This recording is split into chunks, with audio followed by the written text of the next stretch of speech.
तो ऐसे ऊंचे ऊंच बाप का परिचय देना है।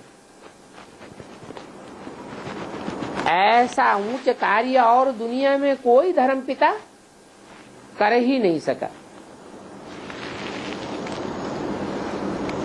ये नीच ते नीचे हिरण्यकश्यप आदि तो तब लिखा है जब थंब से निकल भगवान ने मारा। थंब क्या है? ये शरीर ही खंभे मिसल है।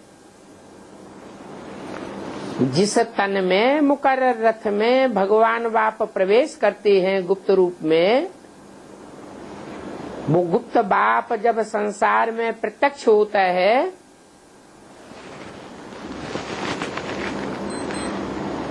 तो ये हिरण्यकश्यप सब खलास हो जाते।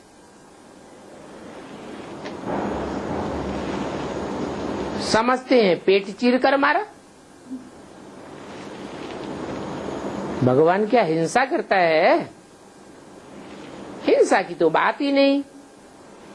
ये तो बुद्धि रूपी पेट की बात है। बुद्धि रूपी पेट में उन हिरण्यकश्यपों के इतना दर्द होता है, टेंशन बढ़ता है कि वो कोई बात का जवाब पब्लिक को नहीं दे पाते।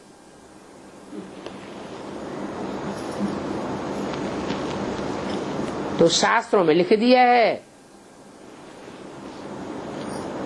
थंब से निकला। कौन सा रूप धारण करके? नर के रूप में सिंह का रूप धारण करके निकला। जैसे जंगल में शेर की आवाज सारे जंगल को दहलाए देती है, ऐसे ही बाप भी इस संसार रूपी जंगल में सिंह रूप बन करके प्रत्यक्ष होता है। जिसकी बातों का, जिसकी दहाड़ का सारे संसार में कोई के पास जवाब नहीं होता। बाकी भगवान कैसे हिंसा करेंगे कि कोई का पेड़ फाड़ेंगे? ये तो सब गपोड़े लिख दिए हैं काय में, शास्त्रों में। अब ये ब्लाइंड फेथ कितना है?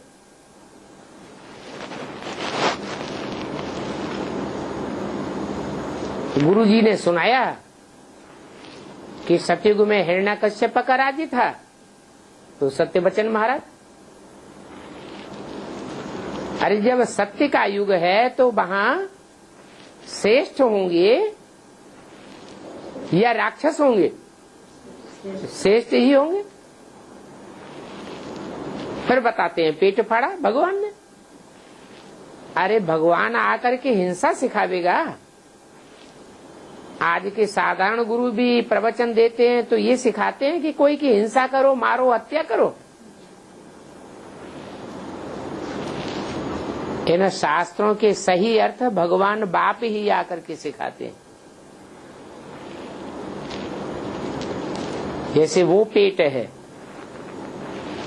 उस पेट में कोई बात पचाई जाती है, ये बुद्धि रूपी पेट है। उस पेट में भोजन पचाया जाता है और बुद्धि रूपी पेट में कोई ज्ञान की बातें पचाई जाती हैं।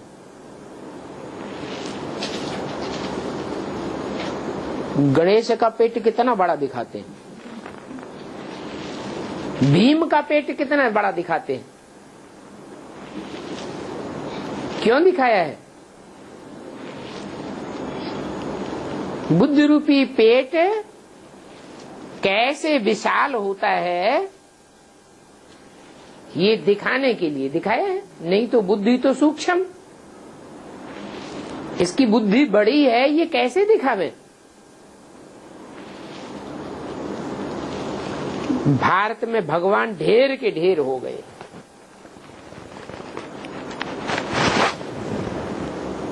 जो मन में आया सो अगड़म बगड़म सुनाते रहते हैं।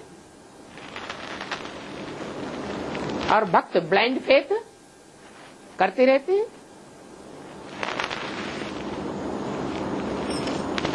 भक्ति मार्ग की तो कमाल है।